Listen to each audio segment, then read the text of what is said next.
can we directly look into the central nervous system without having to go through the skull? It lies in a simple procedure called lumbar puncture. Hello everyone, welcome back to the channel. Today I will be looking at a procedure called lumbar puncture.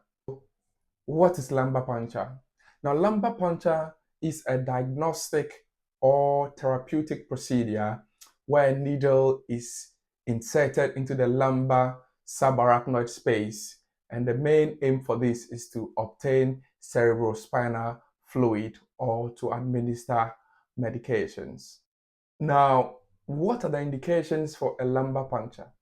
Now, in the definition, lumbar puncture can either be a diagnostic tool or a therapeutic tool. So, lumbar puncture can help us diagnose disease conditions like meningitis, subarachnoid hemorrhages, and sometimes Guillain-Barré syndrome.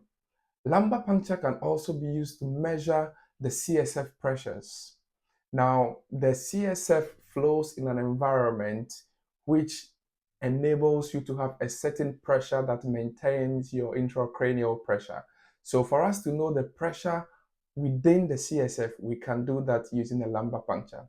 And also we can use a lumbar puncture to administer intrathecal medication. So sometimes your chemotherapy drugs, and sometimes when you are treating ventriculitis and other disease conditions of the CSF, you can use lumbar puncture as a way of administering antibiotics into this space. Now, before we continue and go into the procedure itself, what are some of the contraindications for a lumbar puncture? So, under what circumstances do we not do a lumbar puncture, even though it may be something a patient needs?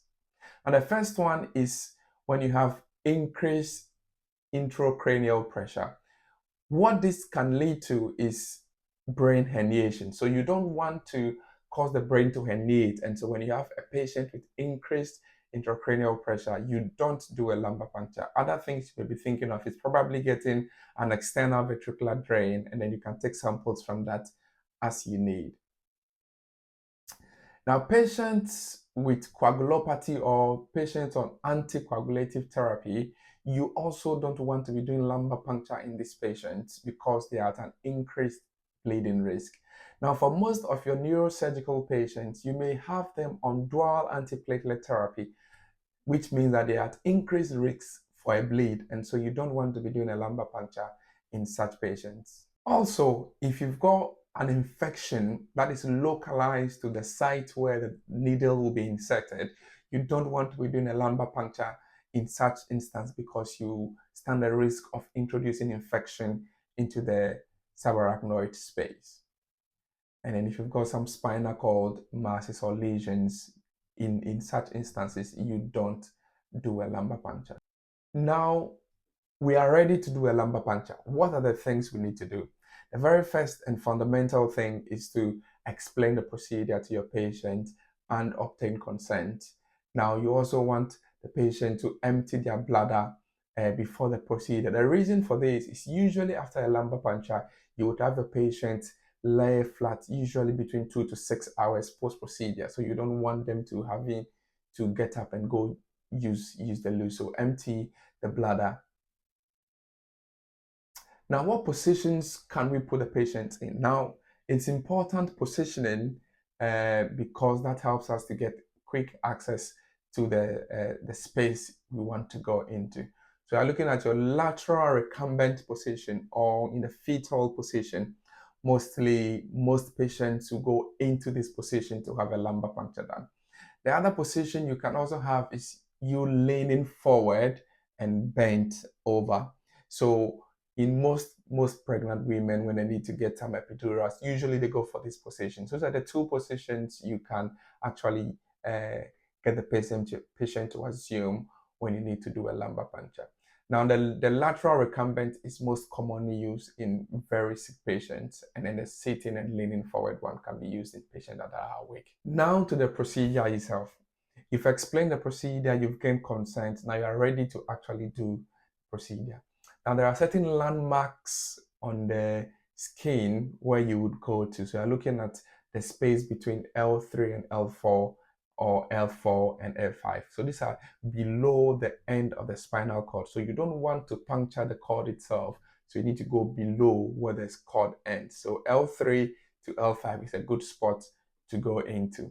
Now, because this is an invasive procedure, you need to, follow strict aseptic techniques. So make sure your cleaning is on point. You're using sterile gloves and sterile gowns, and then you apply local anesthetic to the side before you actually insert the needle.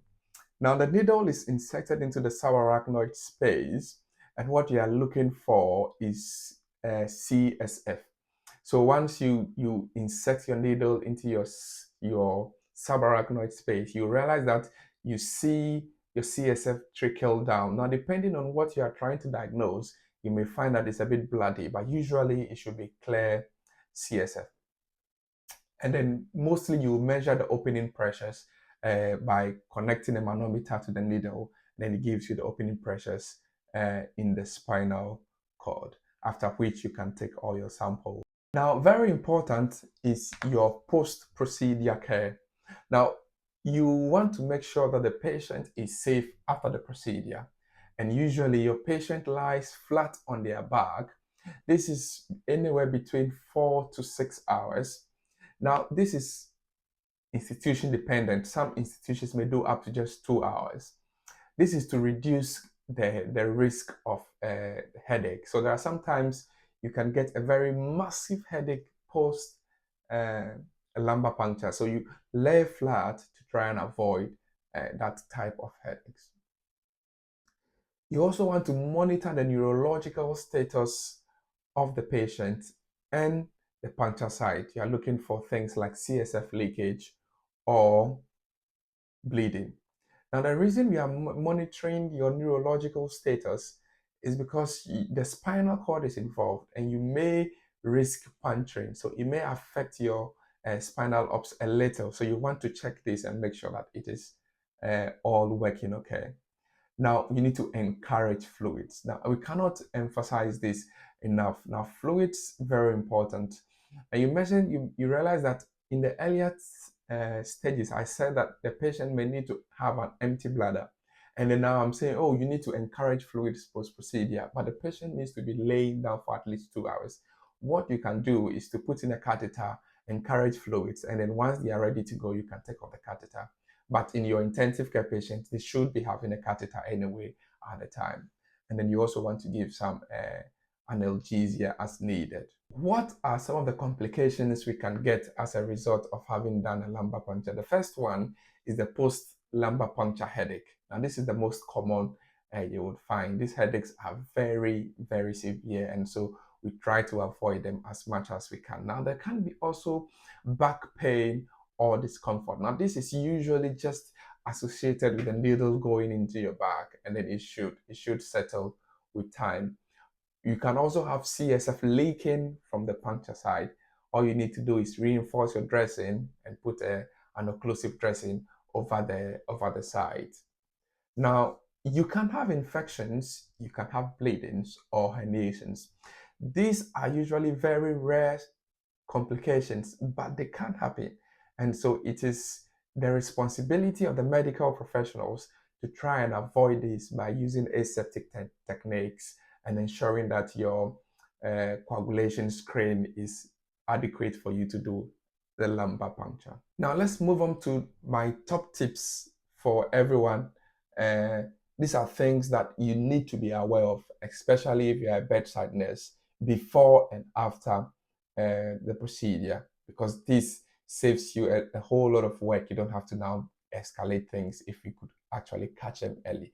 So the first one is hold anticoagulants before the procedure. Now, there are certain times you may not know that the patient will need a lumbar puncture. So you may have given some anticoagulants. You need to mention it before the procedure is started. So at least we are prepared for the possible risk that can come. Now, in patients with increased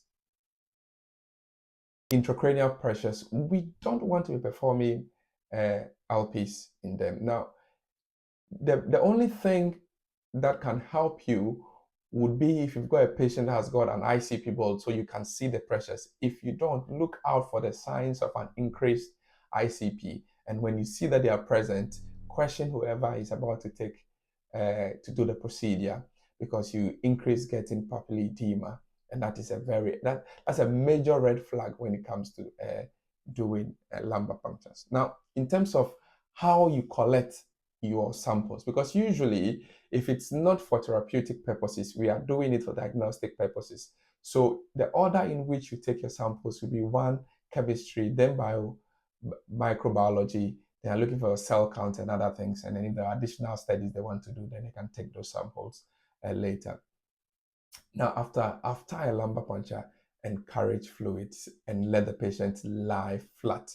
This will help prevent headaches in these patients. So that will be all for today's video. We looked at lumbar puncture and the things we need to know to make us effectively look after patients with or patients that are about to go in for a lumbar puncture. I hope this helps. Make sure to leave a comment behind. If you've got a question, just leave it in the comments and we'll do well to address it. Thank you. Like this video, subscribe, and share to a friend. See you in the next one.